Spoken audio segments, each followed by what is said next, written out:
The Wall Street Journal reporting on the cash hoards at some of America's biggest companies. The non-financial businesses are sitting on nearly $2 trillion in cash, and they're not hiring. Time to let the Willis watchdogs out. Clint David is a managing shareholder with David Goodman and Maddell in Dallas.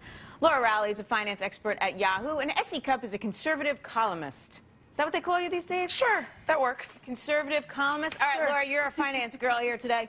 They're sitting on this cash, but they're sitting on it for a reason. Yeah, you really can't blame them. If you look at the companies that were rewarded in 2008, Family Dollar, for example, is a company that's always operated out of their own cash flow, one of the highest performing stocks in the S&P. So, you know, there's an old saying, you can miss your numbers and survive, but you can only run out of cash once. So you kind of can't blame them. And Clint, there's so much uncertainty out there still. I mean, I don't care what anybody says. If I'm a business, I'm not entirely sure where we're heading yet. Well, that's exactly right, Tracy. I mean, I run a 45-lawyer law firm, and when I make decisions for my business, whether to expand, whether to hire new people, it's really almost psychological. You know, what is my vibe? Do I feel good? Do I feel the economy's improving or not?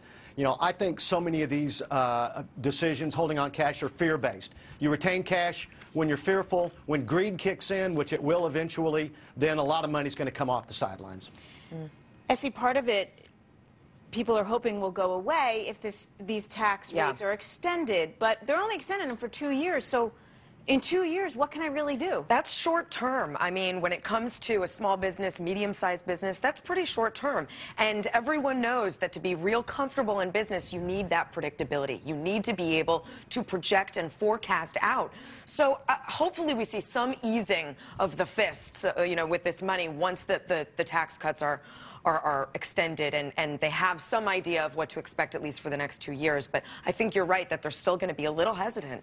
Laura, quickly, do you think that giving it back in the form of a dividend is enough right now? I mean, will it appease shareholders, or should that money be invested back? Well, ideally, it should be invested back because that's what we need to kickstart the economy. We have to get employment rolling again. So, but again, you know, I can't blame the owners of these companies for wanting to wait and see what's going to unfold with the U.S. economy. So it's kind of a chicken and egg situation. Yeah.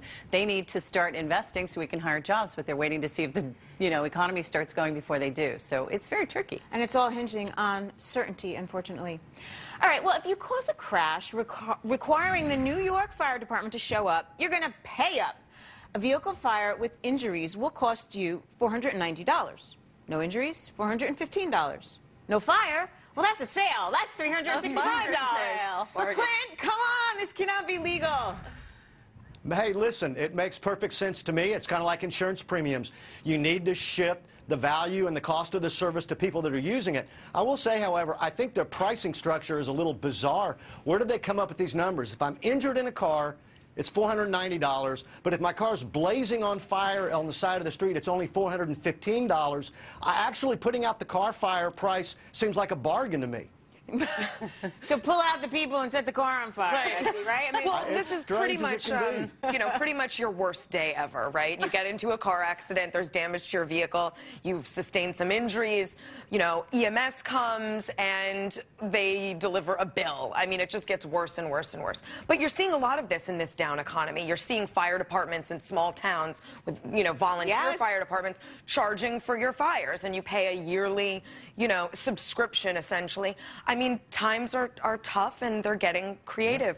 And they're giving out lots of speeding tickets, too. No comment. All right, police in Germany say they have discovered a 7-foot marijuana plant decorated for Christmas during a drug bust. Now, the man confirmed the decorated plant stood in as his Christmas tree and that the gifts would be arranged underneath. Really, Laura?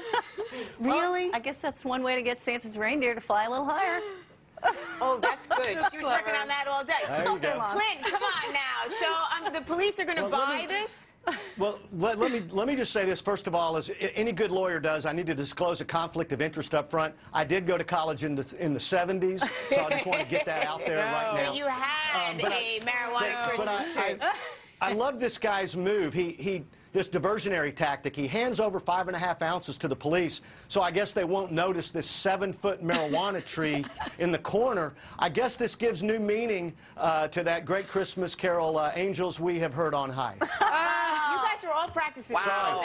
I'm sorry. I had to do that. I'm sorry. It's good, though. It was good. I mean, he could not have thought he can get away with this. I love anyone that gets into the Christmas spirit, okay? I mean, you know, we need more of this. I'm not going to join in the puns. They were all very good. But, I mean, this is almost like a bank robber coming home and with the money that he's stolen, making like a tree out of money, a Christmas tree, okay? Sure. It's dumb. It's creative.